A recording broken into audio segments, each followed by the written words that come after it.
If your content feels flat and is just not getting you the kind of results that you're hoping, it's probably missing this one thing. And it's actually simpler to fix than you might not think. If you're new around here, hey, I'm Katie Shive. I am the host of AI After Hours, and this is a little corner of the internet where we talk about everything related to personal branding and AI. So earlier this week, I started to notice that my AI content, as I was writing it, was just starting to feel really dull, which is pretty rough to admit because that's the very thing that I've built my business upon is helping people develop their brand voice and their identity in such a way that they upload the documentation to their AI. It heavily trains their AI with the proper context, and then they're able to write AI assisted content in a way that sounds more natural to them. So theoretically, I should have one of the best trained AI tools, given this is exactly what I coach and help people through. So when my content was starting to just feel meh, I was like, all right, I got to come back to the drawing board because it just felt like so much work. It wasn't getting fun anymore to create content. So I took a couple hours each day. I blocked side like thinking time because I really wanted to dig into this to figure out where was the breakdown. So there's actually quite a lot that I learned. I'm not going to go into all of that in this single episode, but the one takeaway, the biggest flag or kind of the offender that I found was my personas. Now, one of the things that I coach to is building a brand book. So, things that go into that brand book would be like your origin story, your content pillars, things you talk about, your unique points of view. There's a lot that goes into that. But one of the anchor pieces in that specific book are your personas. So imagine this. You go to Grand Central Station and you stand on a chair in the middle of the busiest commute time of the day, and you start shouting about who you are and your product or the service that you offer.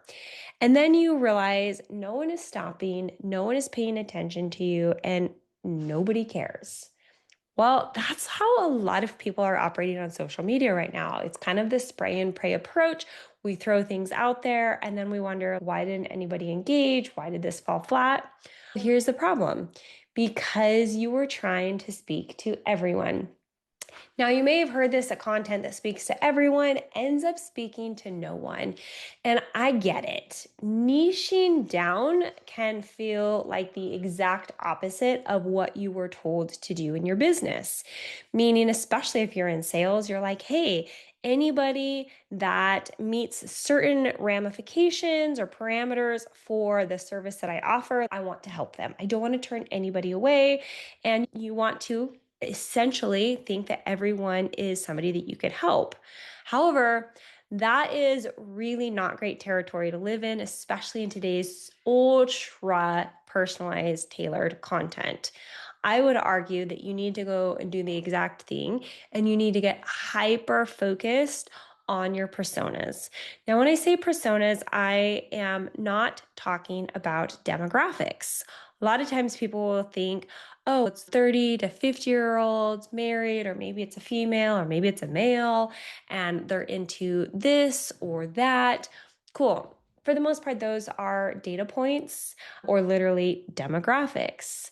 What I'm talking about is looking at your persona, giving them a name, and thinking of them as a muse, right? So if you were to say, one of the ways that I like to approach this is take your last 12 months of sales and the clients that you have worked with. Now go back and look and think, okay, let me pull out a couple of clients that I have absolutely loved working with. If I could have 20 of them, my job would be like a dream to wake up and do every single day. Okay, I want you to envision that person or those people, now I want you to start getting really clear and honest about who they are, why you love helping them, what are their pain points. So, some examples or some question examples would be like, what are the things that are keeping them up at night? What are the things that are stressing them out? What would a win look like? What would a loss look like? What are the internal conversations that they're having? Who influences their decisions? There's so many different layers that you could unpack here, but where I'm going with that is when you understand not just the demographics of, oh, they're female 30 to 45 and this, that's so general. And that is what AI does when you don't have very nuanced and specific personas. It takes the generalization and it flattens it, which is all of the content that you're seeing right now is the slop. Okay. So when you can get really deep into your persona and you can think through going back to that specific example, this is why I always love client work. Go to a real client that you've helped, because think of the conversations that you had with them. What were their concerns? Why did they choose you over somebody else? What were their hesitations? What helped influence their decision? What was their communication preference like? How often did you speak with them?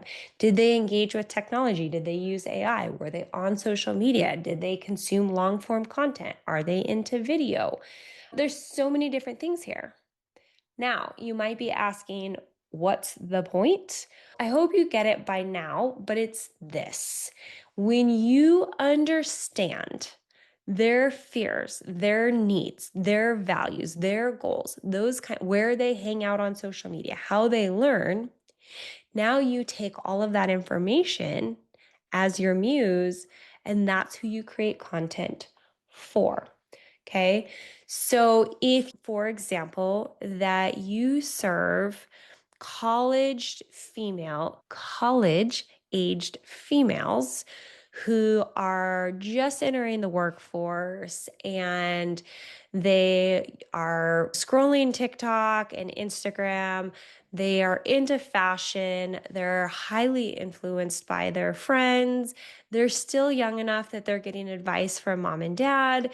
They're in their first job. They're renting, but looking to buy a home in the next year, probably dating, maybe have a serious boyfriend at this point. Now you can start writing hyper focused content. So, whatever the services that you offer, you can start speaking to them.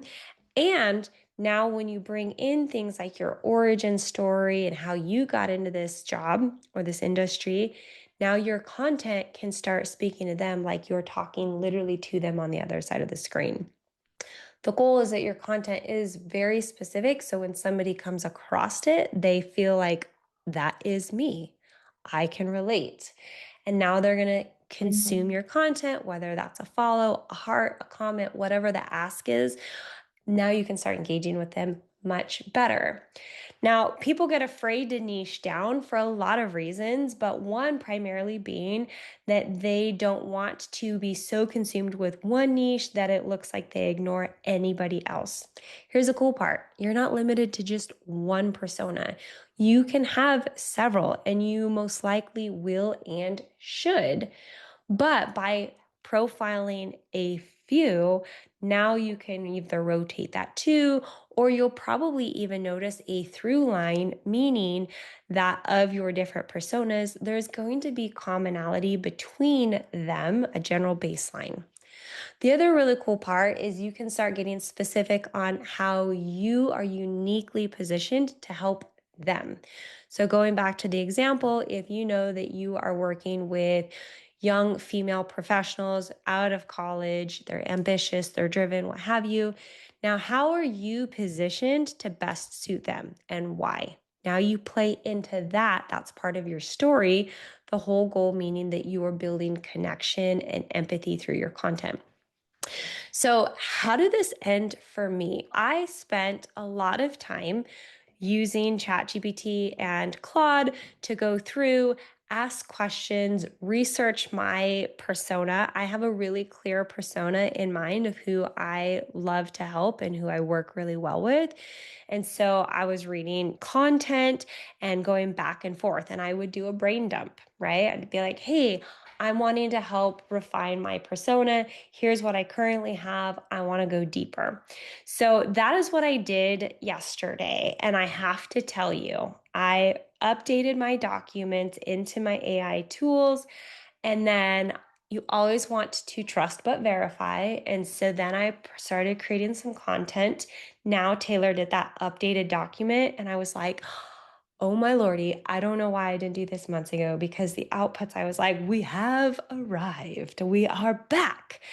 And so it was really cool to see that one thing that I changed in my entire AI system completely unlocked the quality of my content. So when I say it really isn't that hard, I'm sincere, and that the solution is, hey, why don't you drill down on really identifying who your persona is? Now, of course, there's a lot of other layers to that as well. So if you're listening and you're just feeling stuck in my content, stuck in my story, I don't know what to post, I don't even know what makes me unique, I don't even know who I'm really good at helping, that's what I love to do, and that's where I come in. So if you're feeling any of those things and you want to connect, I will put all of the links in the show notes. I'd love to have a discovery call with you to see where you're at and if you might have alignment in working with me and to develop your brand book or some of your tools. I'm always available for that. But my one takeaway, and I hope you go and do this, I'm going to have some tools in the show notes, but work on defining your persona. Give your persona a name. Get as uncomfortably clear as you can in who they are. And like I said, the things that we covered, the things that are keeping them up at night, what they need, all of those things. Upload that to your AI tool and then create a new piece of content and see if it changes the quality of your output, because I have a hunch it's going to. So, all right, that's it. That's all for this week. That's one takeaway that you can implement this week in your content with your personal brand using AI. And I'll be back in your ear, in your car next week with another hot take. Until then, have a great day.